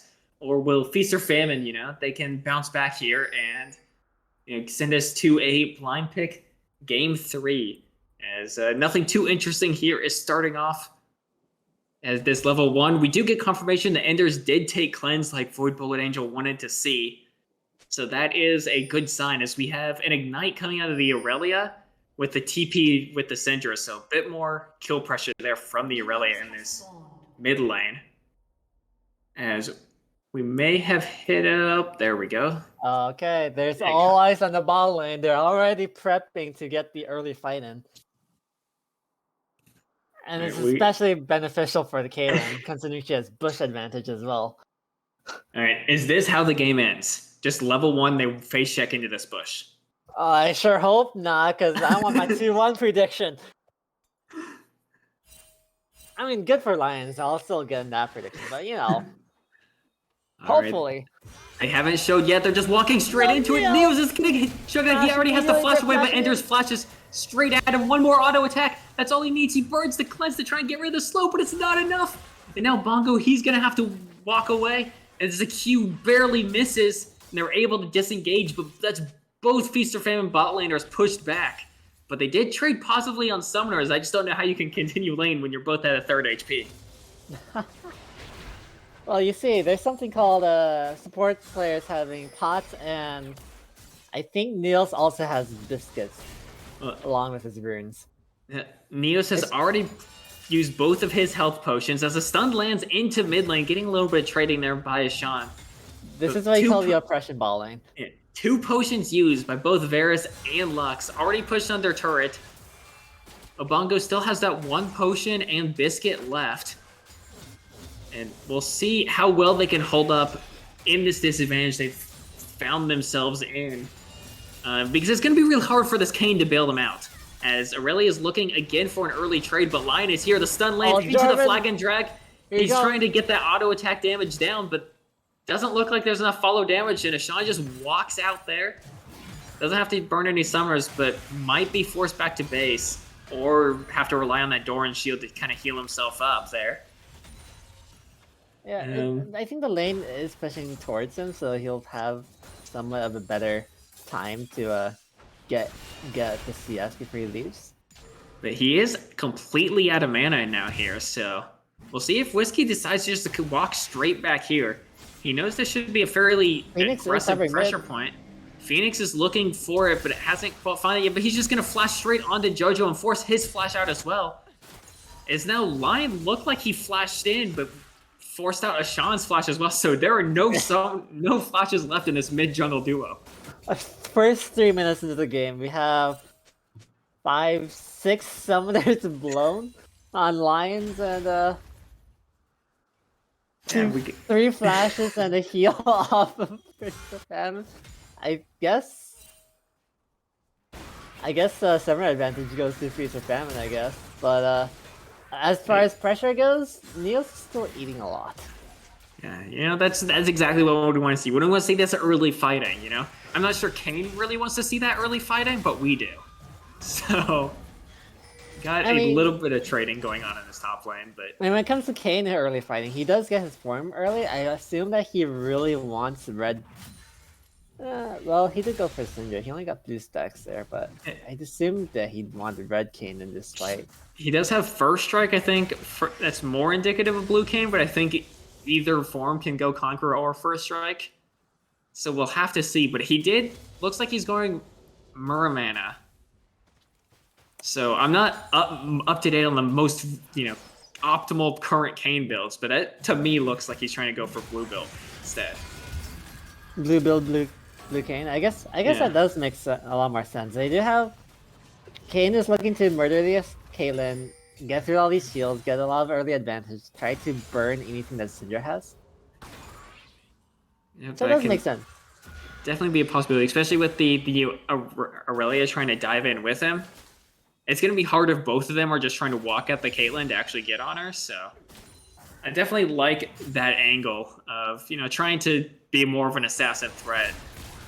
We'll have to see if it pays off for them, but Jarvan is looking for a gank, and there are no wards here, as Obongo's playing super far up. Neo still doesn't have flash, but the Flag and Drag is a little short. Now they're swapping targets onto Bongo, forcing his flash out. And in the top lane, we actually see Mordekaiser. He flashes forward under tower. He just needs to land one more Q. As Mixal is trying to flash away. He does hit 6, though. We'll see if he ends up turning it around. He pops the ult really late here. Gets his healing from his auto attack, but it's not going to be enough. And first blood going over to Lizzo in the top lane. Oh my god. I guess he was trying to stall for time, but in the end there, I feel like he only needed to survive a bit longer underneath his tower. Yeah. I think it was a little bit of a misplay there where once he hit 6, he should just pop his ult immediately. He didn't run teleport. He doesn't even get this entire wave. Yeah. He barely got clipped by that pullback from Mordekaiser, and I think if he avoids that pullback plus Q, he probably just wins that auto attack trade afterwards. But a bit unfortunate for him, but Whiskey Lion is looking for again onto this Aurelia, knows there is no flash, and that's going to be a kill going over secured by Yezi Jojo. Yeah, a really nice setup. Easy flag and drag setup with a Syndra stun. It's just no summoners Aurelia. She's dead. Good trade. Yeah. I guess this game state is exactly what this Jarvan is looking for. He buys boots, he knows no one has flashes, and he's just going to permagank. Yeah, it's a lot easier for the Jarvan to make things done, and Kane sort of has to rely on his team for an actual setup in order for ganks to happen. Yeah, important to note that this Kane, he has been able to open up a couple camp lead here, but with how active Jarvan has been on the map, he's been pretty impactful for his team, so... We'll see what Kane can do in the future, see how quickly he can actually get that form and be more of a champion. As we get some more skirmishing up here in top lane.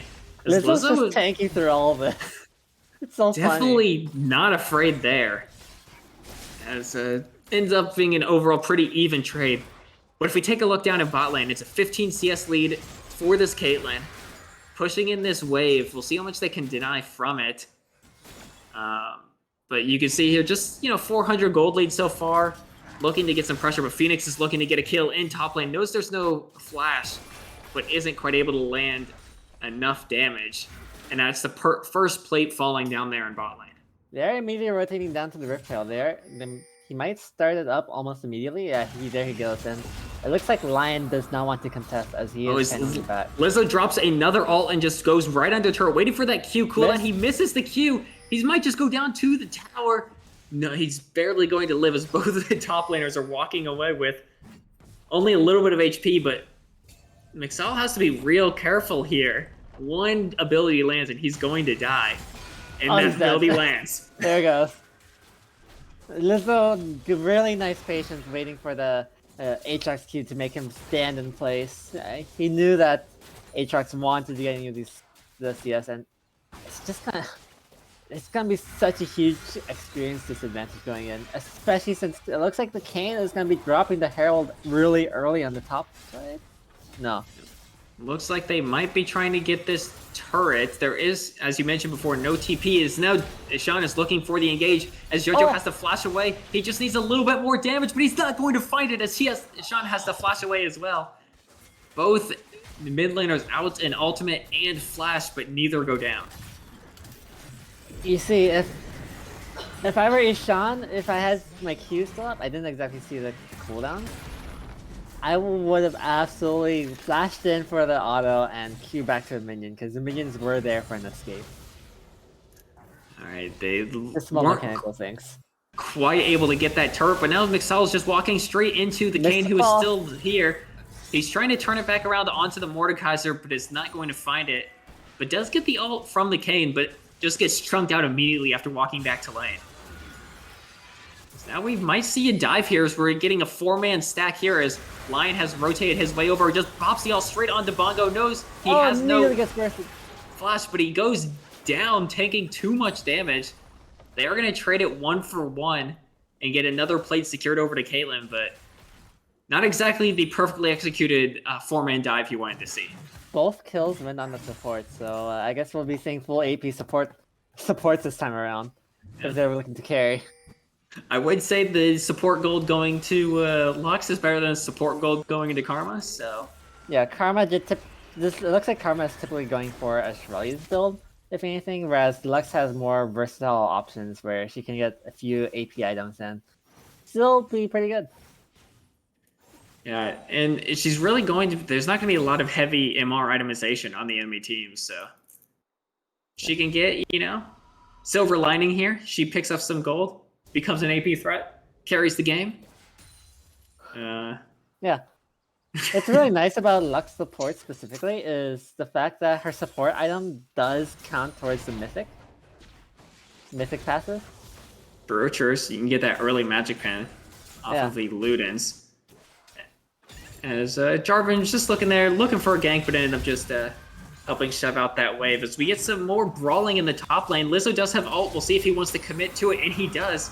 As now Mixall is trying to run away, flashes straight into the wall, and he's just going to go down as, Lizzo wasn't very happy about his performance in the last game, I assume, based off how he's coming out swinging this one. Yeah, how he just kept getting dove by a Zac. That wasn't very fun. So with the Zac banned and the Jarvan being in play?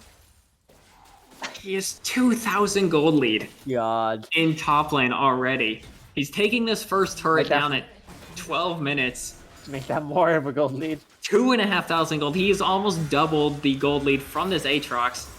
Is a bit of a diff in the top lane so far. But we'll have to see if the rest of the team can pull it back. As the rest of the map is pretty even. If we know that the 2.5 gold lead coming from top lane, it's less than 2,000 gold lead for Feast or Famine. But Bongo's looking for the play, but he whiffs the ult just wide, and now Whiskey is here. He's going for the ult onto Neos, who has to immediately flash away. As Phoenix flashes straight into the back line onto Anders. Will he have enough damage? He doesn't look like he's going to have it, and now JoJo's here and lands a double stun into that Caitlyn ult straight into the Lux, and now Phoenix is running for his life. Just one more auto and Whiskey flashes forward, and now Bongo's going to go down. No. And that's a double kill going over to JoJo. A disaster in the ball lane. They tried to force so hard into... All honestly, they probably shouldn't have continued the fight. There was a whole bunch of minion damage coming into there. And the last double knock-up into the Syndra stun. I didn't even see the Syndra stun. I saw the double knock-up from Jarvan. But that was really well played for the Lions. Yeah, we can see here it all starts with that chain of corruption miss, and then Kane is looking Flash to immediately. continue something. 2 flashes. You can see here, Karma actually saves that ult and powered shield. And here's a Cinder Stone right over the wall into the double knockup. And once Cinder shows up, really nothing that Feast or Famine could do. Yeah, all the flashes are blown already, so there's no escape for Feast or Famine. It's a commit or die moment. You know, I was joking a little bit earlier about how this is exactly what Jarvan likes. Just, you know, everyone doesn't have flash and he just permaganks. But if everyone always doesn't have flash, it's real easy for Jarvan just to say, you're going to die now and ult that person. Yeah. Especially with a Syndra on their team, the amount of single target CC and lockdown they have is extremely high. And this bot lane's got to be careful. They do not have flashes and Jarvan's looking again. Yeah, the 13.3 highlight, we all were hyping it up. The Jarvan pick. Scaling into... Oh my god. He also went to Lucidity boots. Lion knows the econ. The econ Lucidity boots. He's just going for as many flag and drags as possible. As a second dragon is spawning here, and it looks like Feast might be looking to contest this as Lizzo is rotating down. They are going to be late on the setup, though. Maybe looking to force their way in here, but I don't think they're going to be able to find an angle. Now, if anything, they might try to look for something. It looks ulti going for the steal, but it's way too early. And with that, it's going to be a second dragon going over to Lions, securing that for themselves. It's going to be a Hextech Rift again, so we'll see those gates. And, you know, last game, I think I saw the gates used once, and that was by Enders after he flew to get back to his team, after he flew across the map to assassinate Bongo. Look, man, even I forget about the gates.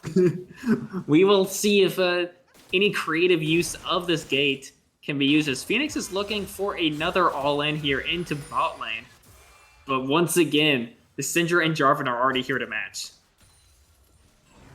Yeah, it looks like they're going for the other tower as Karma gets caught up here.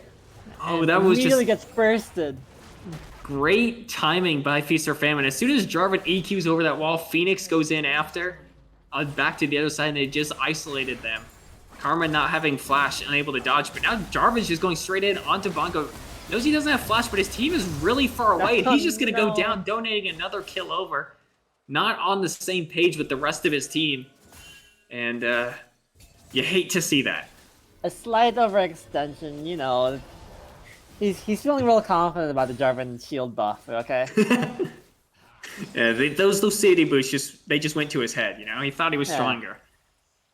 Unfortunately, giving some more gold over to this Feast or Famine bot lane, who was, you know, pretty well pressured in this game. Still down 30 CS, lost all their plates in the tower.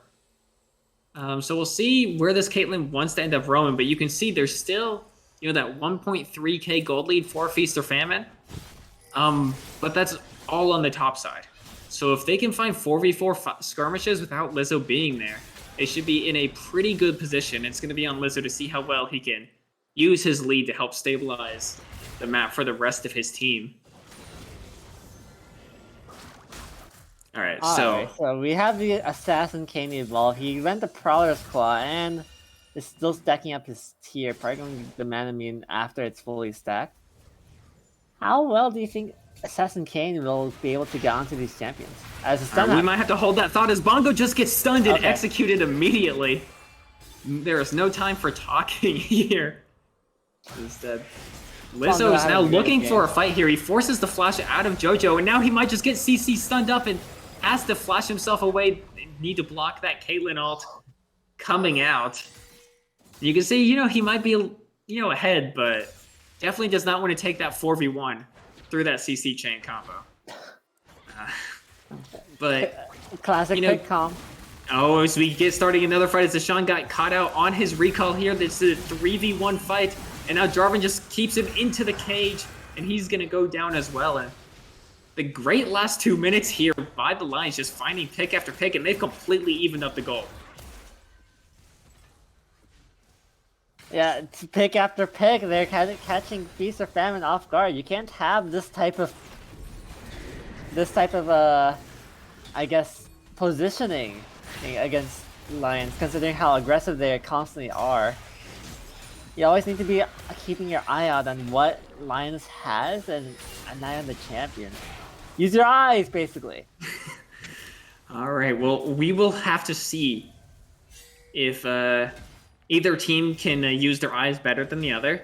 As it looks like we have the Lions looking for a play here to try and knock down this top lane turret, but Kane just completely annihilates that wave. And Kane is farmed up pretty well, all things considered.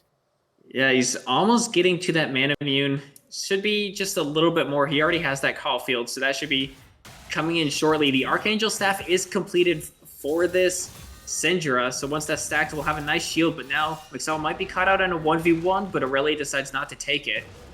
And the Radiant Virtue comes out for the Jarvan, just looking to be an ult bot, and then once he's ulted, just heal the rest of his team. What do you think about this purchase? The Radiant Virtue on the Jarvan? Yeah. It does help his survivability, especially with the shield buff, but I was expecting more of a damage build, especially with the added 80% scaling on the W. Yes, I remember the numbers, because I was so hyped for it.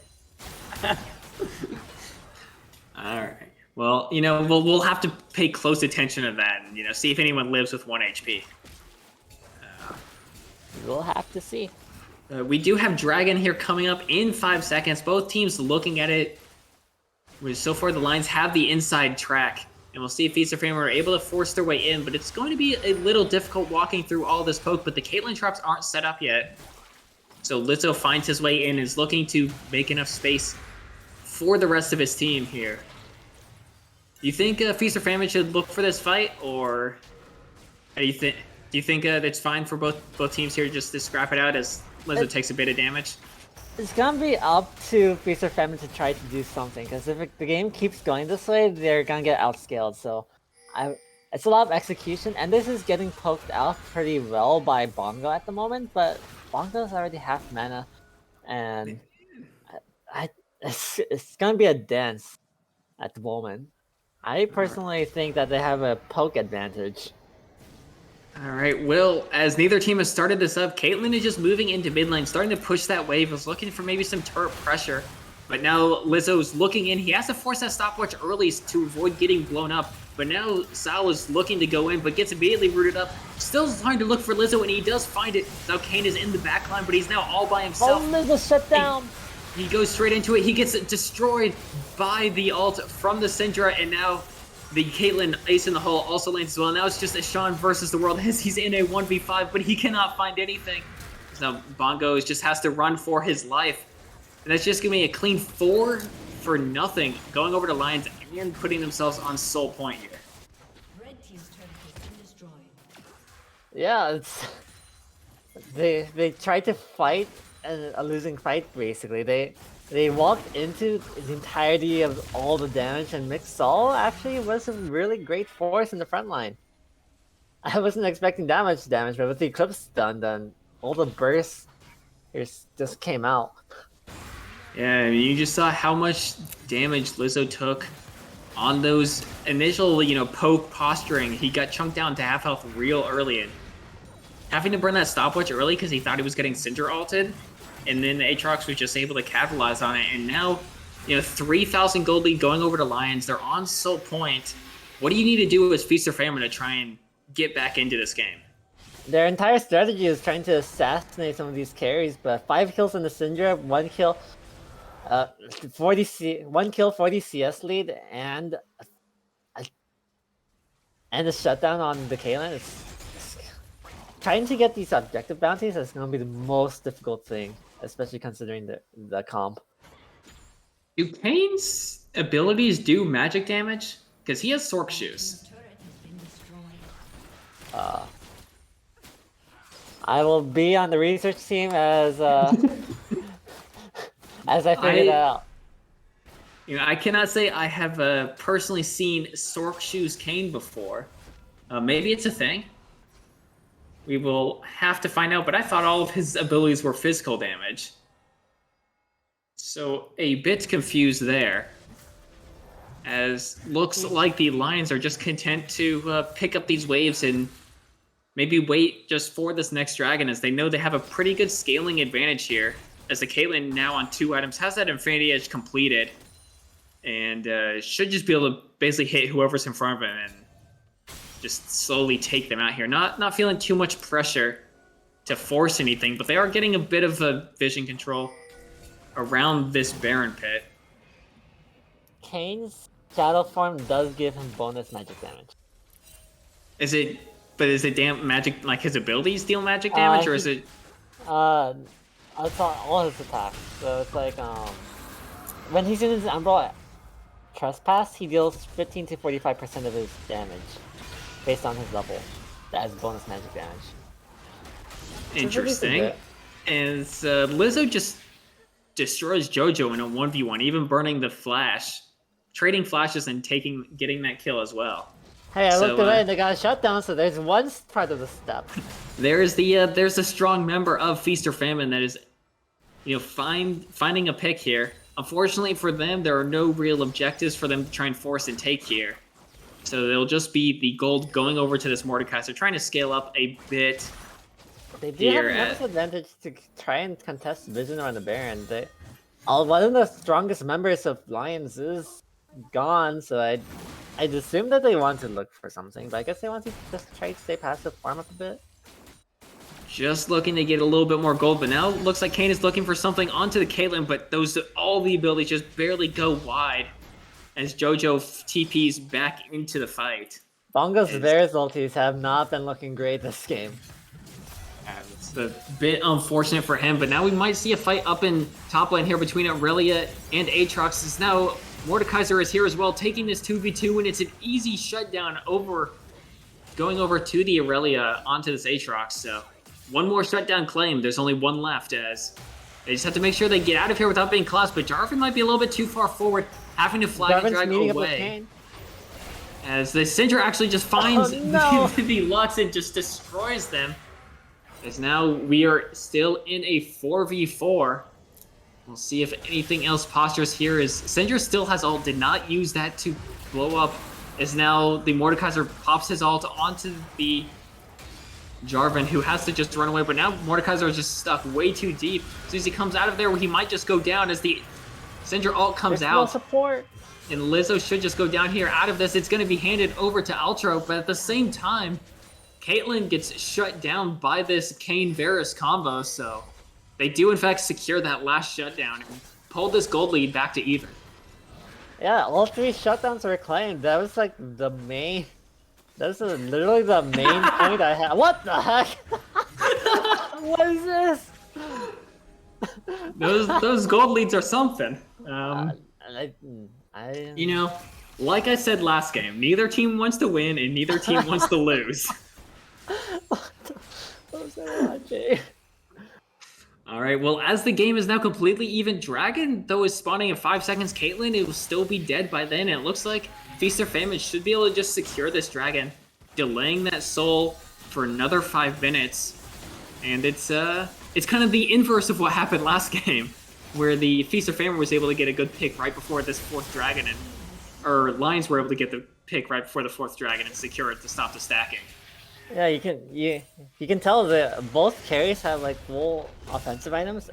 I guess you can live a bit longer with the Seraphs, but they still get bursted down, especially with a really fed Mordekaiser, the Assassin Kayn coming out. Zeus is not having a fun time.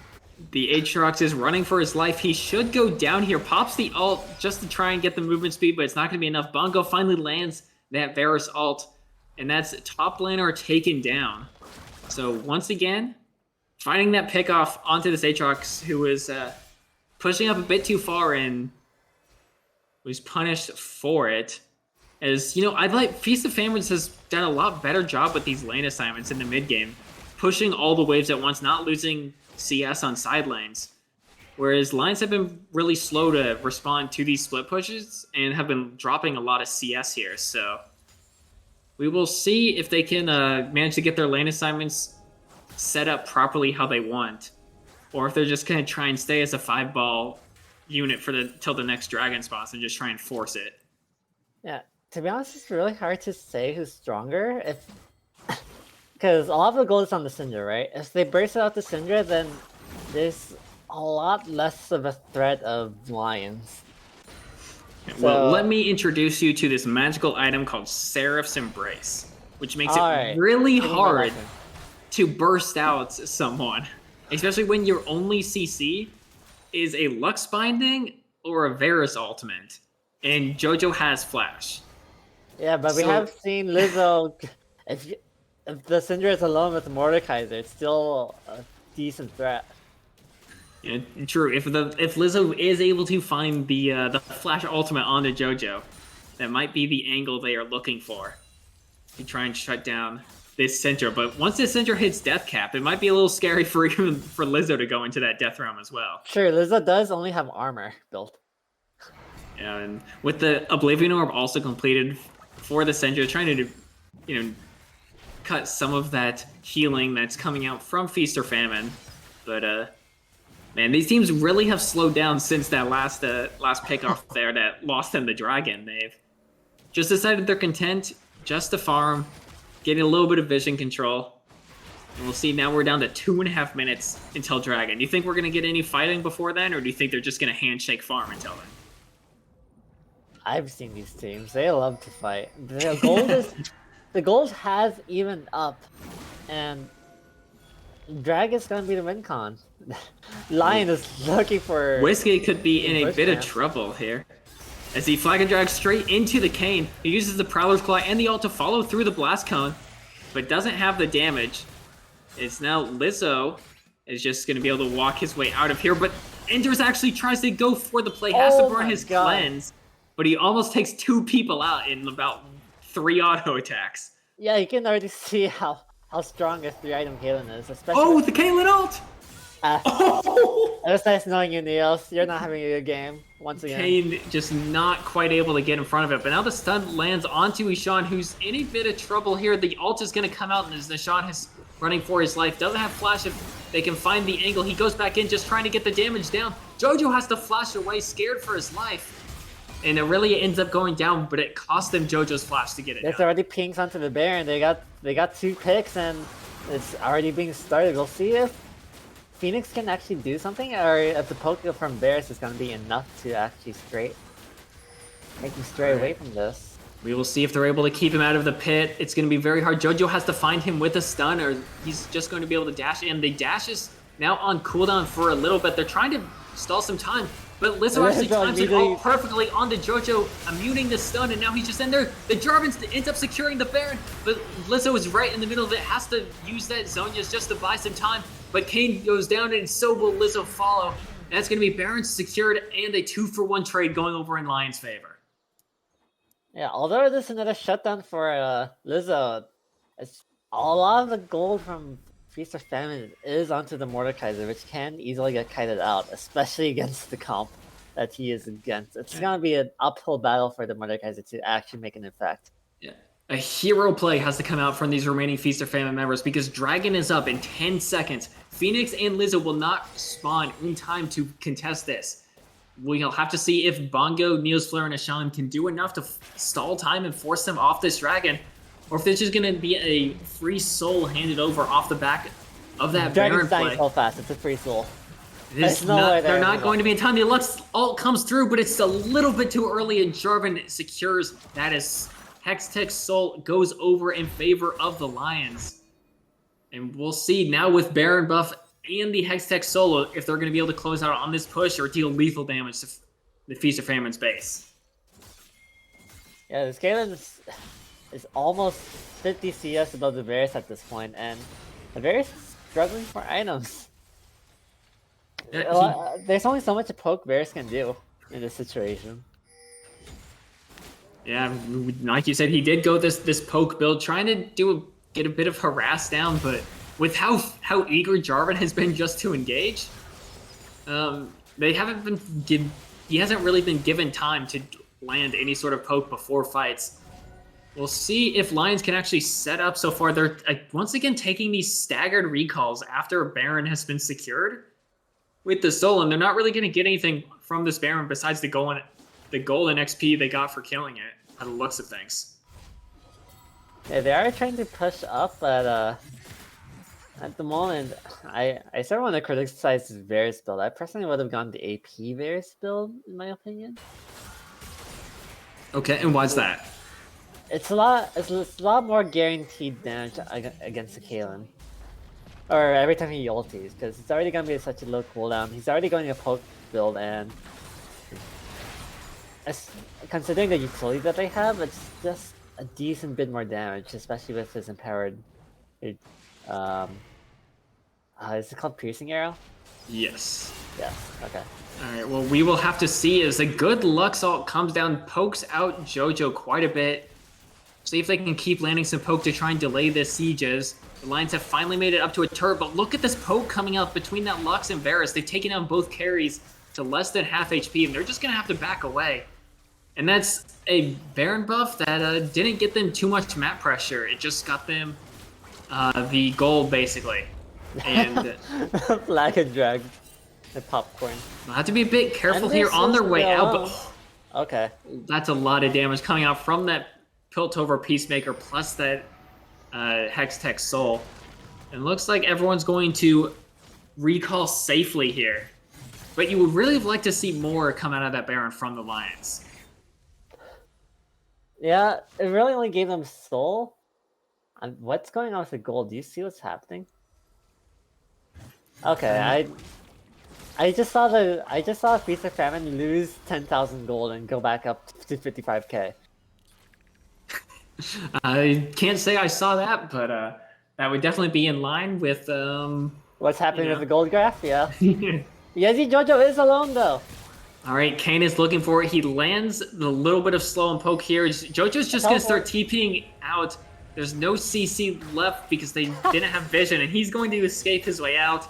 And Feast or Famine looks a little confused, but should put it together that they got at least the TP coming out from the Syndra. But now have to back off. Yeah, he's got to be careful, as the collapse might come down onto this Mordekaiser, but no one has QSS, so he could at least buy a lot of time for his team. But he's staying very deep here, and see if the Lions find him or not. Doesn't look like they will. The Kane did build the shield breaker item. Yeah, the Serpent's Fang did, in fact, come in here.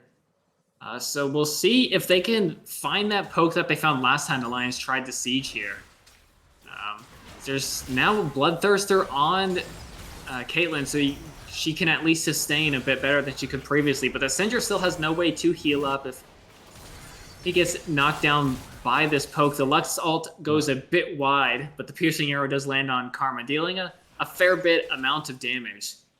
As there's really a lot of wave clear here from Feast or Famine between this Varus and Lux. As long as they don't get hit, JoJo actually thinks he has to flash. And that piercing arrow just at 25% of his health, bringing him down under half. But now Lizzo might be a bit caught here. Still has flash and the ult. Let's see if he goes for it, and he is going to take Mixel into the Death Realm. Immediately takes him out. And they're going to go straight in on the Enders. He has to flash away. He's still looking, getting jumped on by the Irelia. He is taken down, and now it's all onto JoJo, who takes out the Mordekaiser. And now the Whiskey Lion is running for his life. But that's a good engage by Feast or Famine. They found the ED carry on this flash and killed him anyway. As now they're still looking. The slow's gonna land. As now JoJo just uses the ult. He actually trades it with that execute damage from the Syndra passive. As they're walking, they're walking towards Baron, but Jarvan is still alive. I don't think they can actually do this. But looks like they're definitely going to try. They have to know. Jarvan's smite is at 1300 now. If they stop it just beforehand, it's still gonna be a bit risky. Jarvan's hovering around. Yeah, they know where he is now. After that Squire's Bloom, they have to. I think they have to find him. He doesn't have any vision, so he's gonna have to estimate the health bar. As now they're deciding to pull off and not risk the flip. But... Jarvan is now seeing Feast of Famine back off from it. It's too risky for him to just stay around. But Elder Drake is the next objective. That's gonna be the next fight. Elder Dragon is up. Baron is up. The Wit's End has just been completed for Ashan to try and protect himself a bit from that JoJo burst damage. We'll see if a fight breaks out. Looks like it's going to break out here as Mixel Aatrox already is has to half burn the health. flash. As Caitlyn was trying to just set up some traps, but they weren't there in time to keep them out of river. And now it looks like we're going to have a 5v5 standoff for this Elder Dragon. And we'll see who can land some poke. Yeah, the Aatrox is not having a great time into this comp at the moment. Lizzo's been finding a lot of good picks to start off these fights. They don't have any hard engagers and the poke and possibly a Varus or Lux Q. Oh, is the Syndra ult just lands straight onto Neos, but they go for Lizzo instead and chunk him out very low. He does have TP, but he needs to get back to base and start channeling that immediately. Phoenix has to block the ace in the hole and takes a good chunk of damage. And they know Lizzo is there, and they're just going to go straight on him, not let him get that TP out. He immediately ults onto Whiskey Lion to keep himself isolated, but the good Zhonya's comes out by Jesse Jojo to keep himself alive, but the binding doesn't land afterwards, but there's no follow-up damage. And the Syndra ult comes out and just immediately executes his shot. And now Mixel is running straight into the backline, but he gets immediately CC'd up and taken down. It is now a 3 versus 4, but Jojo has to get back to base, but he does have TP. He can come back. And now both jungles still alive. They're both still posturing here. Neos is very low. A teleport happening behind them. Did they see the Jojo is back. He's going to take out Neos, and Neos is down. The stun lands on the Bongo. He's trying to flash away to live, but it's not going to be enough. Phoenix gets in the backline, just gets 1k crit headshot, taking down Caitlyn. Secures another kill on Varus. They're going to secure this Elder Dragon as well, and this should be the Baron to go. Now, did they just go for the end there? They have 40-second death timers onto 2 characters. And they don't really have a good wave set up, but it looks like they're just going to be going down the mid lane, trying to see how much damage they can do to the enemy base. There is 35 seconds left on Kayn and Varus. They have 2 caster minions to work with. Jarvan just needs to tank this. And they do so much damage. Bonus. Aurelia is alive, but she can't do anything in a 4v1 against Elder, but they are going to back off, deciding they don't have enough time to take that and look to just retreat back and secure this Baron as well. They don't really have to back. They have so much damage. They can burn the Baron so fast. And all of their ultis are back up for the next fight as well. They're really strong. Not much of a power difference came in for Feast of Famine, and this is going to be a fast Baron. Alright, they are going to secure that Baron. I want them all just to take your reset now. You only have a minute and a half left on this Elder Dragon. You have both buffs. You have Soul. You have a 7,000 gold lead. Just pick a lane and 5-man stack it down into the base. Yeah, Rapid Fire Cannon finally done for the Caitlyn, so she's gonna finally have the equal range up to the Bears. And it's looking real dim. What do you think Feast of Famine has a chance to pick off with some of their carries, or is it just gonna be the end here? I think if Enders walks in range of a rapid fire headshot onto Neos Flare or Obongo, they're just gonna die to Elder Dragon. Fair enough. So they have to be real careful here. I think as long as Caitlyn doesn't get immediately jumped on and blown up, that's like Feast of Famine's only hope. And just hope that Syndra only takes one person with them. A teleport coming for Lizzo. Lizzo is scared and just TP's back to the base. Doesn't want to get picked off and have that cost his team the game right now. But there's only 30 seconds left on Elder, and Lions still haven't found a way to push it up into turrets. Yeah, they haven't fixed their minion waves at all during this entire push. Mid lane will constantly be pushing, but I guess they're gonna play it safe and go for the outer towers first before deeping upon the base.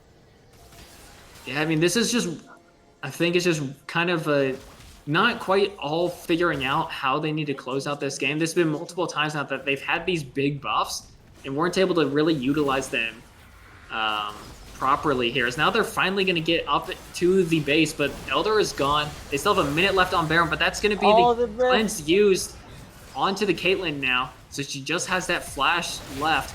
As the Jojo flashes in for the stun, it just executes 2 immediately before Lizzo can get his ult off. He has to settle for ulting the Aatrox instead, and Jojo is just going to execute this Kayn as well. Kayn barely gets his ult off, and he actually takes out the Syndra, but he's going to go down as well to the Jarvan ult. Now it's just Lizzo versus the world, and he's not going to be able to do enough. And the Lions are going to take the clean 2-0 victory over Feast or Famine. Feast or Famine bot lane had it rough this entire game. From the level 1 to the Syndra, picking them off, to that bot fight early on as well, where they tried to overextend. It's just one thing after another. Bot lane couldn't do anything. And Lions have ended it off as 2-0. Congrats on your prediction, Unicorn. Yeah. Once again, I correctly predicted the stream game, and I probably will get every other game wrong. But that's all that matters, getting the stream game right. And man, Jojo just taking that game at the end into his own hands, decide, guys, we've been way too slow closing out this game. I'm just gonna flash stun ult the enemy AD carry, and there's just no way we can lose off of that. So well done there. I think the bot lane from the bot lane was from the Lions were doing a lot to get the early leads in their game, but a couple missed positions there in that game too by Enders, dragging out the game a bit longer. But Lions eventually able to secure the clean 2-0 in our week 4 matchup. Any closing thoughts from you, Kamuchi? I'll say it here. I'll say it again. Lions has the best ball lane I've seen in the league. And if you're gonna go up against them, you have to do something about that. Okay. All right, you heard it here. You got to pay respect to this Lions bot lane, and we'll see if their next opponent learns from the mistakes and pays a bit more respect to them. But that's going to be it for us tonight. Thank you all for joining us, and we will see you next week for our Week 5 matchup.